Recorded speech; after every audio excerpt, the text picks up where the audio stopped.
screen share handoff moment, and will it work? Does that look okay? That looks great. Amazing. What a time to be alive. Hello, everyone. Thank you so much, Colleen, for that wonderful introduction. Thank you so much, Shin, for inviting me and having me. I'm very excited to be here. In this weird time, I'm really missing to being face-to-face with people, and doing it remotely isn't quite the same, but it's something. And just being able to connect with everyone here is really meaningful. So thank you so much. As Colleen said, I am Ramsey Nasser. These are the places you can find me on the internet if you're into any of these things.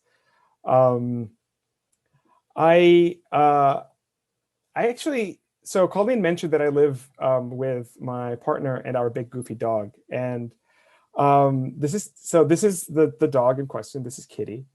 We've had her for a little over a year. She doesn't usually have little bows and the bandana, but she had just come back from the groomer, and they dressed her up that way, and it's just the cutest photo I have of her. This last year has been really rough, I think, for everyone, and Kitty has been a big part of what has gotten us through it. And my partner has taken to putting Kitty in her slide decks just because she makes people smile, so I'm copying that. Also, if you hear a large German Shepherd barking at any point, that's who that is. So I'm here to share with you my practice in the hope that it'll be useful to your practice.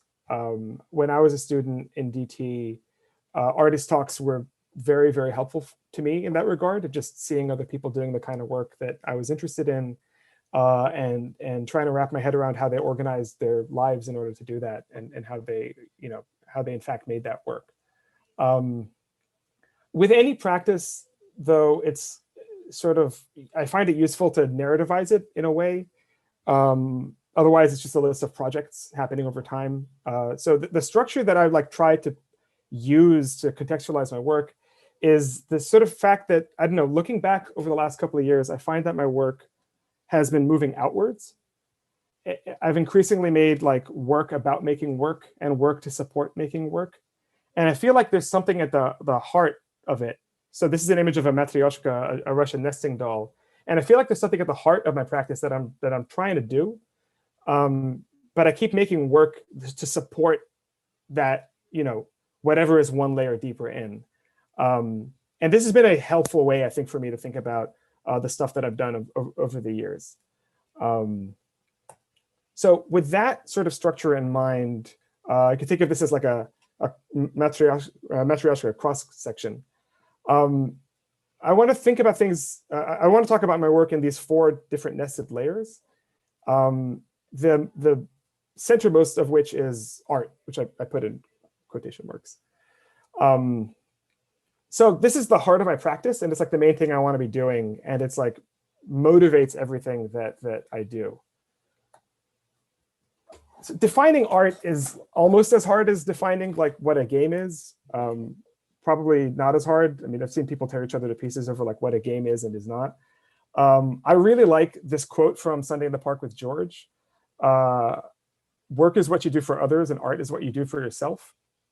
This isn't a formal definition or anything, but when I'm talking about art, which I put in quotation marks, I'm generally talking about things that I do for myself, because of myself, and not necessarily for anyone else. There isn't always really an audience in mind in particular. I'm really interested in people and the experiences that people have. But I feel more that when I'm really making what I feel is art, I'm making things because I'm sort of driven to make them. And then I'm inviting people into experience them and reflect on them, as opposed to making them for other people. I think the difference is subtle, but important.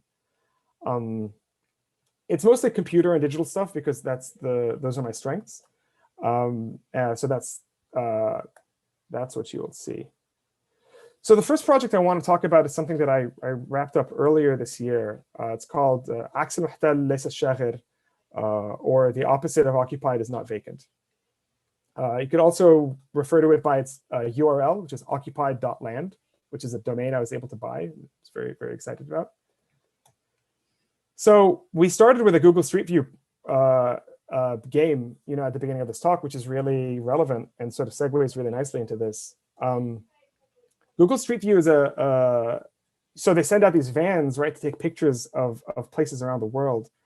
And I was actually trying to see Lebanon on the official Google Street View a couple of years ago, but they didn't have it. Those vans never went there. But they did have Israel. Israel is basically entirely covered. And they had Jerusalem. And they even had, on Google Street View, Israeli settlements in occupied Palestine. And Occupied Land is this project it's 20 curated spots, Google Street View locations, where you basically, by looking at and by trying to normalize something like the occupation of Palestine, it's impossible not to see the wall. It's impossible not to see the checkpoints. It's impossible not to see the soldiers. And the sort of banality of the Google UI and the sort of horror, really, of like what they're capturing is what this piece does. I'm going to be moving through my projects at somewhat of a rapid pace to try and get through this in the 20 minutes.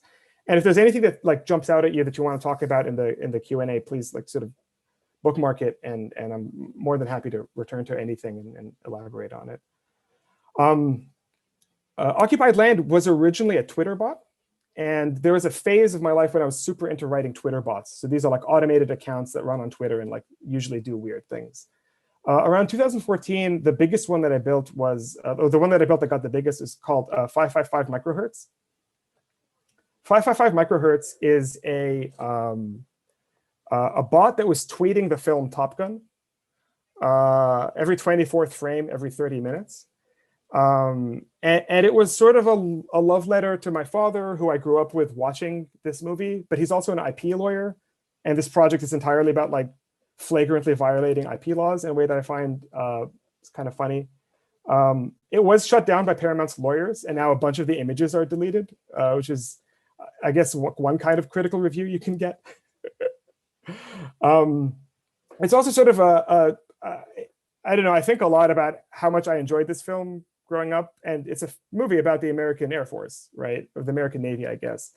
And I've been on the receiving end of American military hardware, so this sort of like affection for the aesthetics of this movie versus like lived experience is something that I don't really have concluded, but was also a factor in this piece. Thinking also more about bombings and war. I released a game, I made a game last year called Restricted Airspace as a Kickstarter reward for the Wonderville arcade, which when the world opens up again, if you haven't been to Wonderville in Brooklyn, it's an absolutely wonderful bar with like a big arcade full of indie games. You should definitely go. Restricted Airspace is a sort of a lo-fi Star Fox style shooter. But it takes place in a city that kind of looks like Beirut in the 1890s. And it was sort of an exploration of like aesthetics and pixel art and 3D 3D graphics in sort of a retro way. It was also a meditation on my own fears that the city that I grew up in would one day just blow up and disappear, which is something I was in therapy for many years. The game was an exclusive for a year, and in the exact month that I was set to release it publicly, which would have been in August, Beirut did actually explode. If you followed the news, you would have seen that the port of Beirut had a massive explosion that was most likely just a catastrophic accident, and people are still picking up the pieces. So I ended up releasing this game, but I deleted all of the bad guys in it, because this was a game about sort of being unable to prevent a city like Beirut from being destroyed. And then that actually literally happened. And it just didn't feel right to like relive that trauma, even in pixel art. So now the only public version of this game is one where you could just fly around and sort of nothing happens. Like I said, sort of a lighter version of this was this sort of like exploration of pixel aesthetics and lo-fi art.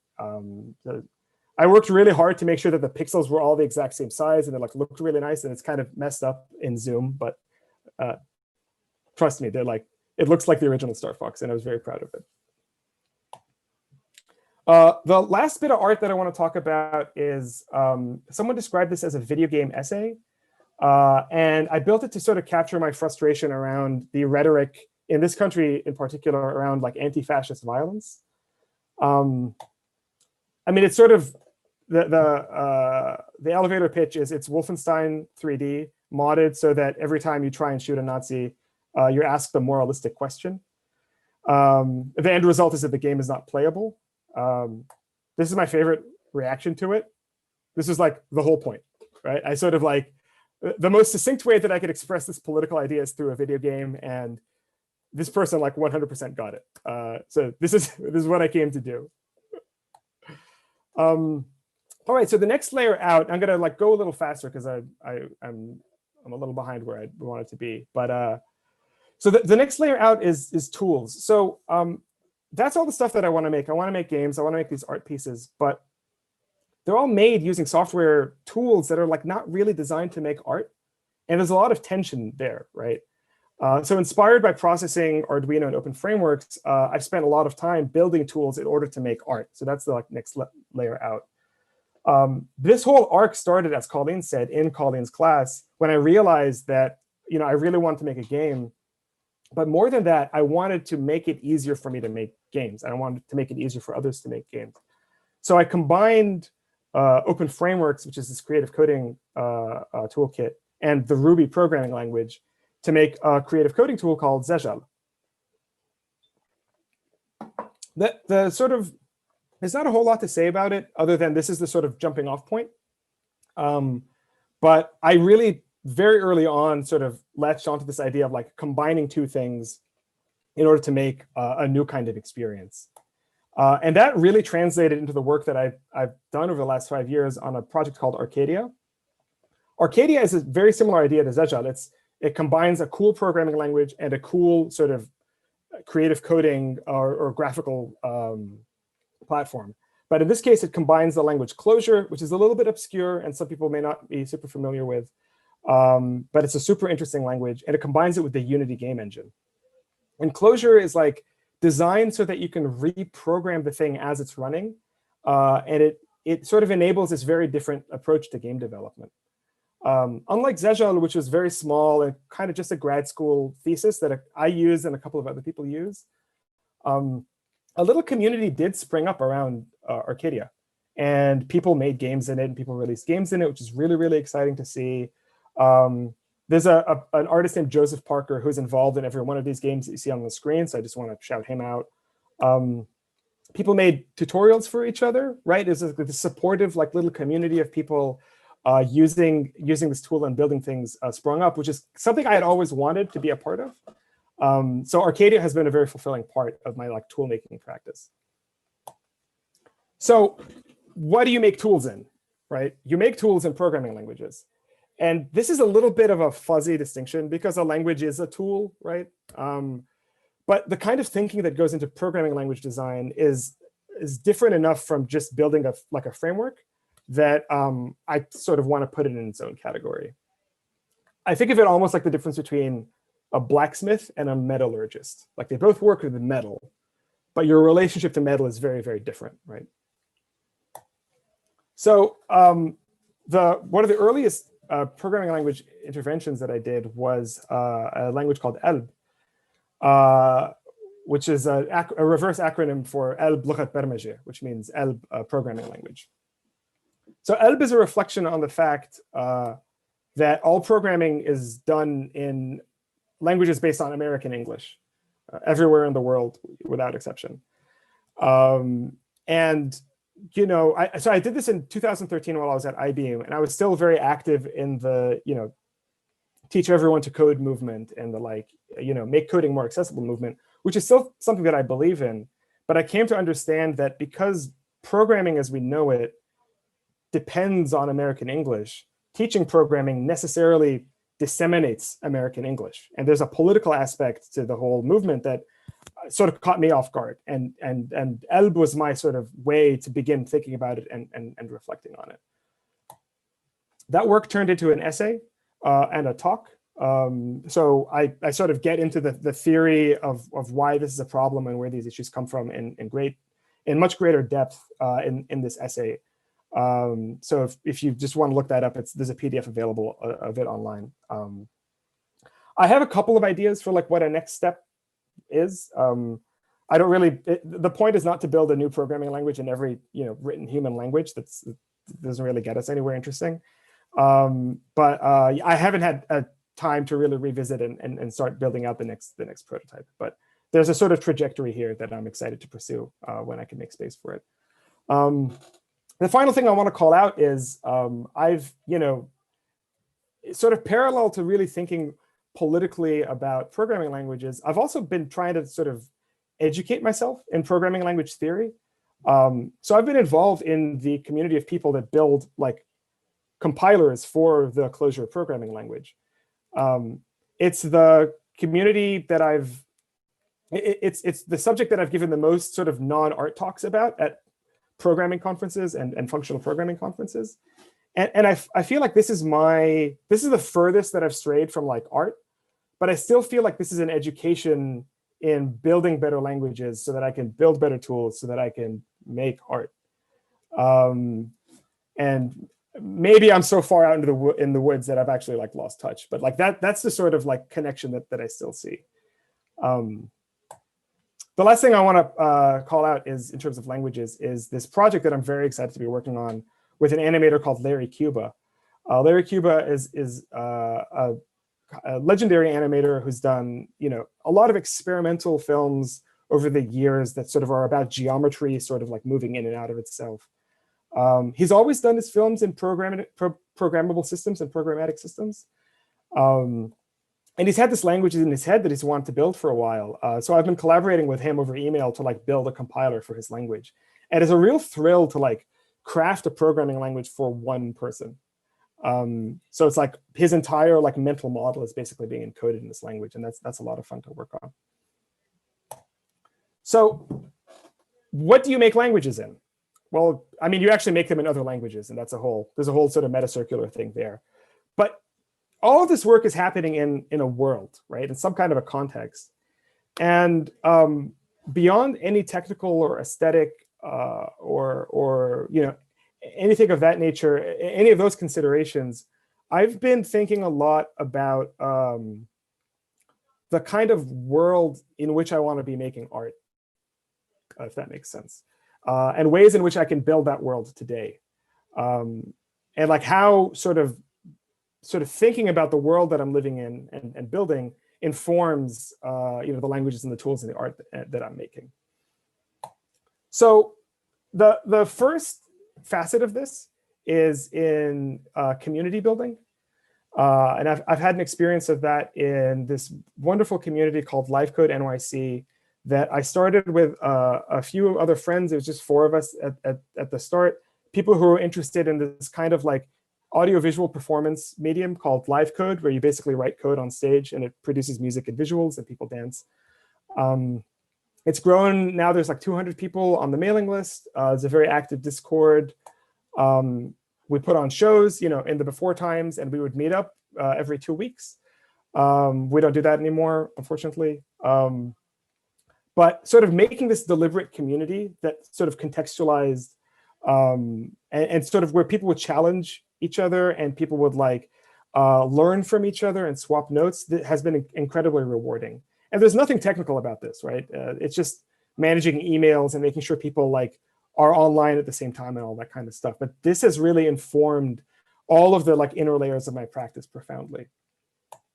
The final thing that I want to end on is what I think are the most open questions, I think, for me as a practitioner, and what I really think are my like next steps. And it's a question of how to build a sustainable practice. I've been doing this stuff for about 9 years now, and I still don't have great answers to how do I keep making art and tools and languages? How do I keep doing independent research? How how do other people do it, right? There just isn't really a great, yeah, that's the sort of like thing that I think I lose the most sleep over. One way to sort of frame that is, I don't know, growing up, I was obsessed with like cartoon inventors. So Maurice from Beauty and the Beast is Belle's father, and Dexter from Dexter's Lab. I was just obsessed with like they'd build these, wacky machines, and they'd sort of like blow up or whatever, and they'd like do all these wild things. And I was obsessed with this stuff. But now, like as a working artist in my 30s, all I could think about is like, who is funding you?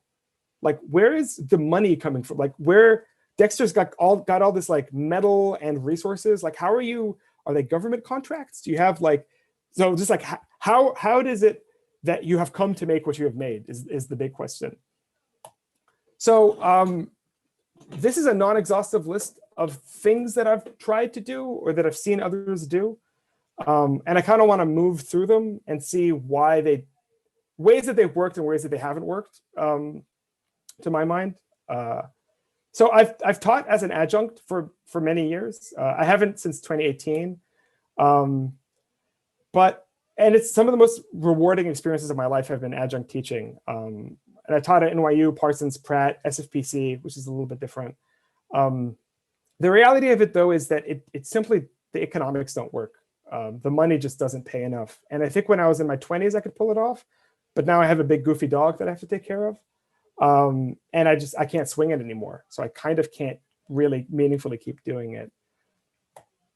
I've also freelanced as just a hired developer to do creative coding or interactive work. That's what I'm doing right now to pay the bills. This is fine. A lot of people do this. The money it's sort of the opposite of adjuncting, where the money is good, but it's not consistent. And adjuncting is consistent, but the money's not that good. It's hard to plan a life around it, right? When you don't really know when your next paycheck is gonna show up. Also, it's like everyone who freelances in New York, we all know each other, and we're basically bidding against each other to get these jobs, and that like sucks. I'm going over my time a little bit, but I'll try and keep it short.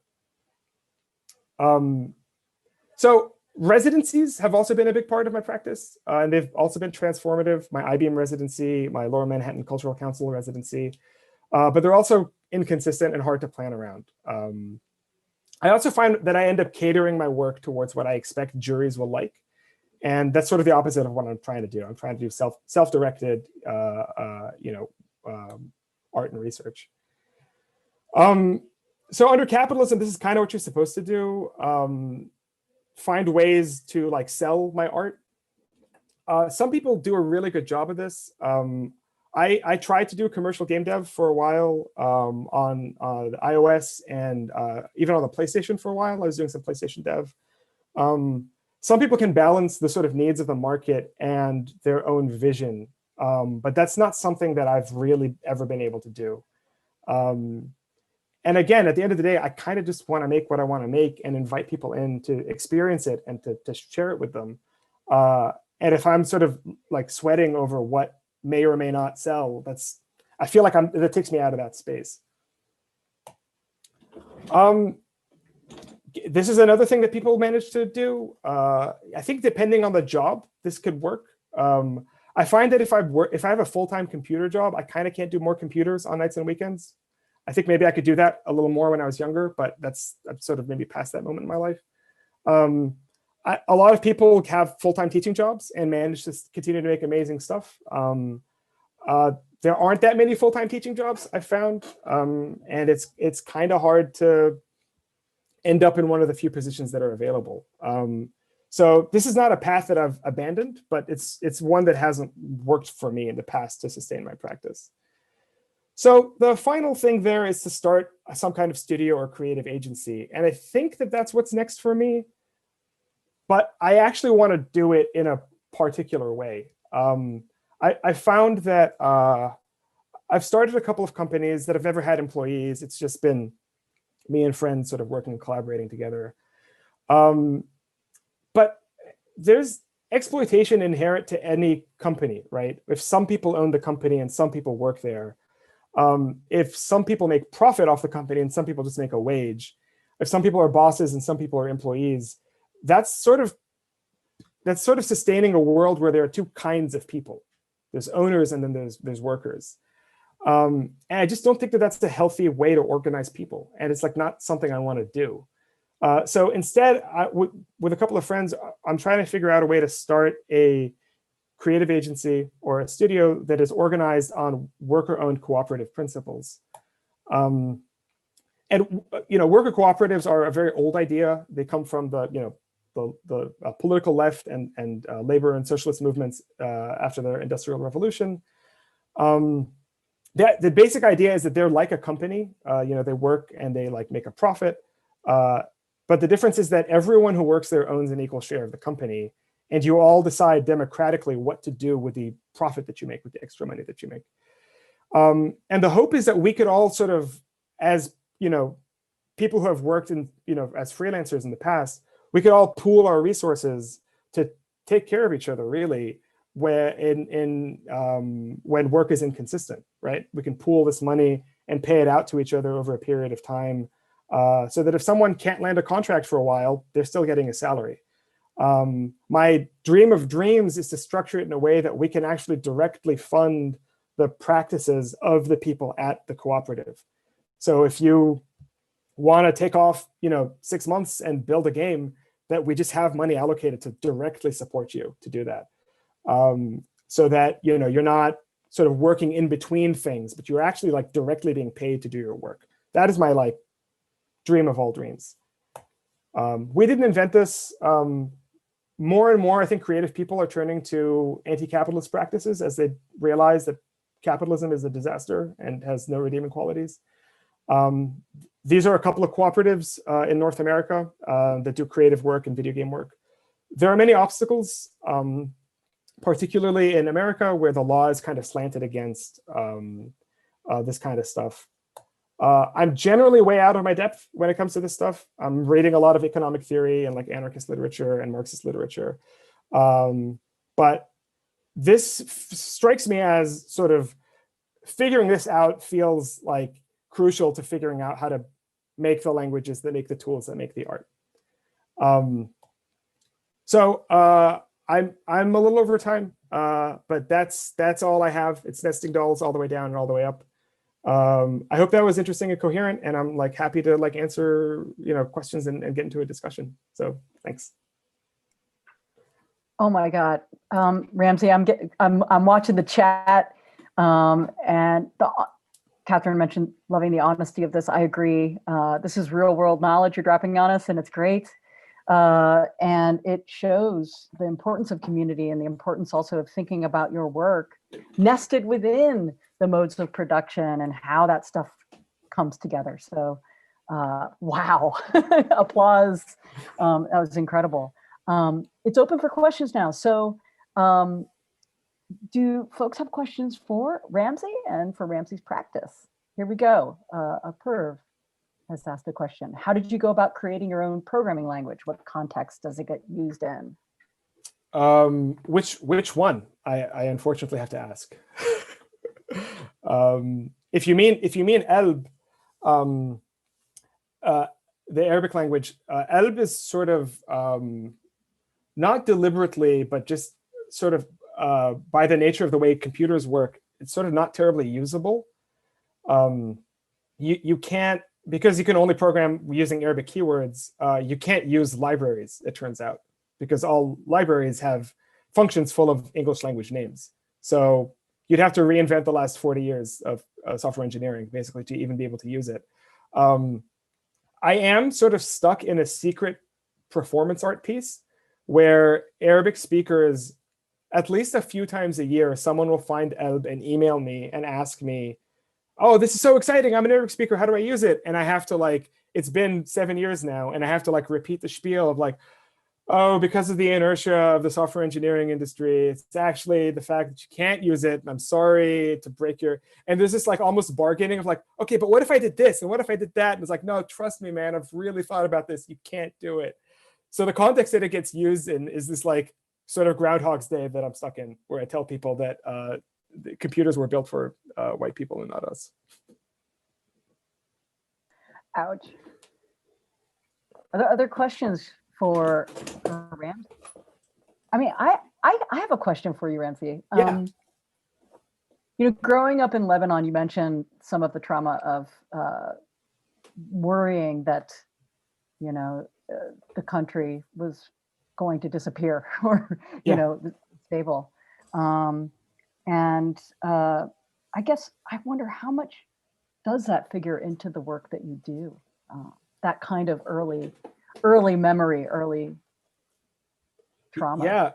Yeah. No, that's a good question. Yeah, restricted airspace was the very literal mapping of that and a very literal representation of that. I think the main thing that it makes it sort of hard for me to believe in permanence, if that makes sense. It makes it sort of hard for me to even certain things where they're like, the subway stations in New York are labeled after like buildings that are above them. And there's a sort of, that always struck me as odd because like, oh, you expect that building to be there forever.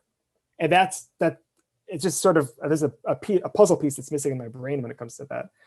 The way that the sort of like struggling with permanence, I think it informs, I mean, the game that I was originally thinking about in your class, Colleen, was a reflection on that. And I'm really glad I didn't make it then because I wasn't sort of politically mature enough, I think, to tackle those issues. But yeah, thinking about the like lack of permanence is something that I'm trying to do more of. I think Occupied Land does it a little bit, right? Where things are recorded on Google Street View, there's a sort of like chronicling of them. But yeah, I think that's the main thing. But that's more of an emotional thing. I think that hasn't quite translated into like a whole lot of my work. Well, I was wondering if actually the idea of zooming out from the art that you're creating to the tools you're using, to the languages, to the kind of communities and the world, if that's kind of a response, right, of creating these kind of connected and scaffolded systems that support the work you're doing in a way.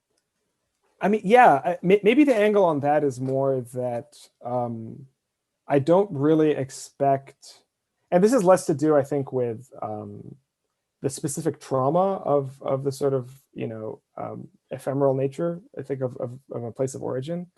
It's more that I kind of don't expect things to work by default. And it's there's all kinds of like memes on like Lebanese Twitter of like, the hacks that you do to make things actually like work for you. And things have gotten a little bit better, like Arabic input and stuff have gotten better. But I think the like assumption that the systems as presented to you are actually just not actually going to like show up to your needs is sort of, it gives me a comfort maybe of like, well, I'll just build my own stuff because like, what else am I going to do, right? When you did that pivot in my thesis studio, I was like, oh my God, this person thinks on a whole different level. I was really kind of amazed and excited about that shift. I remember the moment I was in Toronto for a Unity conference because I was building a Unity game. And in my hotel room, I was sneaking away to hack on this weird Ruby Open Frameworks thing. And it was in that exact moment when I had like moved my body through space, ostensibly for my thesis, and I was sneaking away to do something else. I realized like, dude, this is your thesis. Like this is actually what you care about. Yeah, got to listen to those inner voices. We've got a few questions. Rita Josie wants to know how you translated some of the programming terminology to Arabic. Yeah, so that's a great question. So Arabic does not borrow, part of what makes Arabic hard to learn for English speakers is that the vocabulary overlap is very, very little. Arabic doesn't borrow anything from Latin, as you might imagine. It does borrow from Greek. So borrowing from Greek is sort of like idiomatic in Arabic. So for example, an emperor in Arabic is imperator. Like that just comes from the Greek, right? And even music is musia, so that's like it comes from Greek. So a lot of programming terms, it turns out, are just Greek. So like a function, even in programming, in functional programming, it's called a lambda. So in Arabic, it's just lambda. Like we just actually like write it out. That sort of like worked out nicely. But a lot of the other words are, I mean, Alb is a very simple language, so it basically dodges that question. It has like add, subtract, and all that kind of stuff. But yeah, programming is full of made up words, and there's like, what is a memoized functor in Arabic? It's like, I don't even know what it is in English. Like, you know what I mean? It's just completely this like English-esque fictional words. If anything, that's a deeper entrenchment in like English, where you're sort of like, you're just even just like making up words that sort of read and parse as English that are impossible to translate. And that's one of the many reasons why something like ELB could never really work at scale. Cool. We've got a question about from May. If you can talk more about your occupied land project. Yeah, so it was originally a Twitter bot that was kind of building off of 555 microhertz. The idea was that I could make, by reverse engineering the Street View API, you can get it to like just sort of drive a fake car down a street and just take screenshots. And I just wanted to like post that to Twitter. So you'd follow this bot and it'd sort of be taking you on a road trip.